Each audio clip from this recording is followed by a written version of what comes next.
wabarakatuh. Nama saya Sri Fajriya dengan NIM 444322021 kelas 2A Ilmu Perikanan.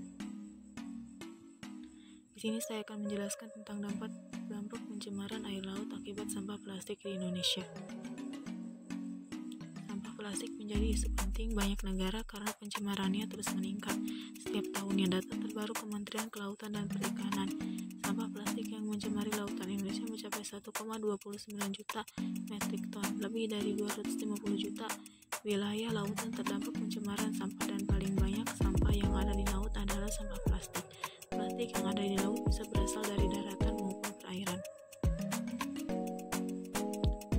Plastik adalah polimer hidrokarbon rantai panjang yang terdiri atas jutaan monomer yang saling berikatan dan tidak dapat diuraikan oleh mikroorganisme.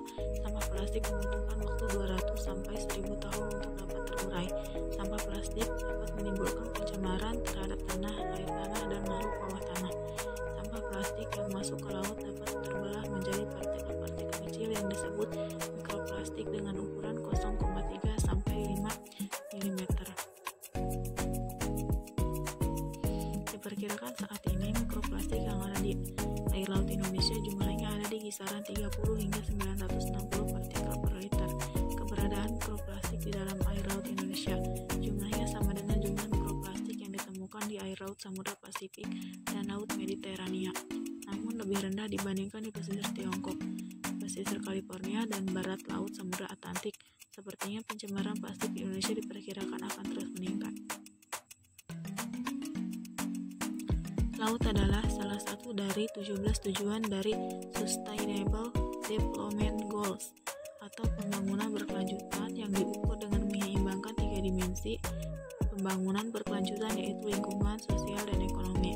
Laut adalah salah satu ekosistem perairan yang memiliki kemampuan untuk mempertahankan kelestarian ekosistem yang berguna sebagai penampungan air dari segala jenis limbah air yang dihasilkan dari aktivitas manusia.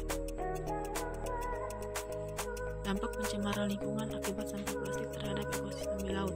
Plastik yang ada di laut bisa berasal dari daratan maupun perairan. Polusi plastik dari perairan mengacu kepada sampah sisa-sisa alat penangkap ikan seperti jaring, tali, dan bangkai kapal. Sementara yang dari daratan berasal dari kehidupan modern manusia, di mana plastik kerap digunakan sebagai barang sekali pakai seperti botol, gelas, dan alat makan plastik, serta pembersih telinga. Masa-masa ini akan sangat berbahaya bagi hewan laut karena mereka akan mengira plastik sebagai makanannya dan akhirnya mengonsumsinya. Penyu misalnya, mereka tidak dapat membedakan kantong plastik dengan ubur-ubur sehingga kerap mengonsumsinya tanpa sengaja dan akan mengakibatkan kematian pada hewan. Dampak pencemaran lingkungan akibat sampah plastik terhadap kesehatan manusia. Paparan mikroplastik dan bahan kimia dapat menumpuk di rantai makanan yang berpotensi berdampak pada seluruh ekosistem, termasuk kesehatan tanah tempat kita menanam makanan. Mikroplastik juga terdapat di mana-mana, baik di air dan di udara. Mikroplastik dalam air yang diminum dan udara yang dihirup juga dapat mengenai manusia secara langsung. Orang yang terus-menerus terpapar mikroplastik dari wadah makanan dan minuman plastik dapat mengganggu hormon endokrin.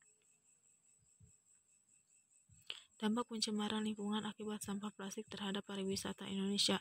Sampah yang tidak terkelola dengan baik di kawasan wisata dapat mengganggu kenyamanan wisatawan dalam berwisata. Kenyamanan menjadi kondisi sangat penting dalam industri pariwisata. Selain keamanan, banyaknya sampah plastik yang dibuang ke laut akan berdampak terhadap pengembangan pariwisata yang saat ini sedang gencar-gencaran dilakukan oleh pemerintah.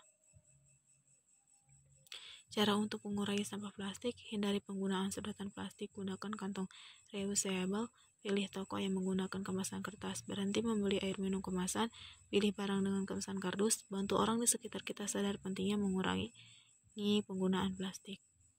Terima kasih, jangan lupa like, share, dan subscribe ya.